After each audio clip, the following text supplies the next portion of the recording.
two empires, two languages, one bloodline of greatness and honor. Manchester United, the pride of England. Real Madrid, the kings of Europe. Understanding the brotherhood between Real Madrid and Manchester United. A thread on how it started and how it's going. The historical brotherhood between Real Madrid and Manchester United began in April 1957. European Cup semi-final. Real Madrid won 5-3 on aggregate against a very young squad of Man United.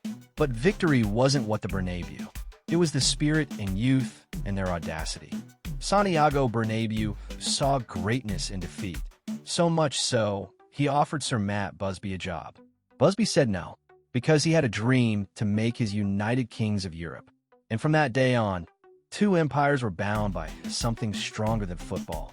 On February 6, 1958, tragedy struck in Munich.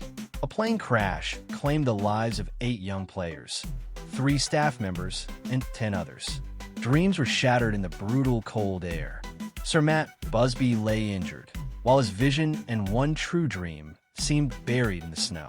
3 months later, Milan beat United in the semi-final, but Real Madrid conquered them in the final. But instead of celebrating the moment of happiness, Bernabeu offered Man United the European trophy. "We lift it for them," he said. Real Madrid wanted to loan United one of the world's best players at that time, Alfredo Di Stefano, for the 1958-59 season. But FA blocked that transfers due to ethnicity issues, but Real Madrid didn't stop here. Real Madrid memorial pennants, champions of honor, with the name of our fallen Red Devils, and sold across Spain to fund Manchester United's resurrection. They invited United's injured to Spain and healed the wounded in royal facilities at no cost. United's finances also took huge hit, and to help with this, Madrid organized a series of fundraising friendlies. Despite of costly sponsors, Bernabeu told United to pay what you can, and ended sponsoring the entire friendlies all on his own because Brotherhood has no invoice. In October 1959, Madrid won the first friendly 6-1 in front of 63,000 at Old Trafford, but we kept on raising funds for our brothers. Witnessing the bravery of a broken United, Bernabeu said Bubsy was not only the bravest but the greatest man I ever met in football. United lost 3-2 again, 1960, but the team was getting much closer to Real's, and everyone felt the progress. In the next friendly Real Madrid lost 3-1, 1961. All the hard work, the friendlies, the funds, and the tears was all worth it. He helped rebuild Old Trafford soul again. United won the FA Cup that season and league a year before 1968. Decade after Munich, Manchester United beat Real Madrid in the semi-final and finally lifted the long-awaited European Cup, making Sir Busby's dream came true.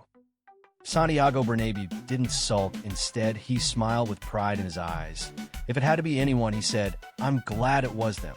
The thing is, the bond isn't about transfers or any headlines. It's about humanity, and in a world where rivalries rage. Then came the boy with thunder in his veins and galaxies in his stride. England gave him wings, and Spain gave him the sky. Cristiano Ronaldo, the name that connected two nations. He was a prophecy fulfilled twice. United forged the fire, and Madrid unleashed the H3LL upon Europe. The king of evolution and the face of obsession. He belonged to no one, but to the history, most of them support both the club, just because of him. The greatest of all time. For more than a decade, Manchester United has been hurting. The Red Fortress stands cracked, its walls whispering names like echoes: Busby, Best, Beckham, Cantona, Rooney, Ferguson, the treble, the babes. But glory never dies, it only waits. And when United rise again, and rise they will, there'll be no prouder cheer than from Santiago's stands. In the great story of football, we don't compete, we coexist. Traedi, siempre hermanos. Always brothers. Please follow, like, comment, and retweet this. To all Madristas, let's connect, follow, and let's build together.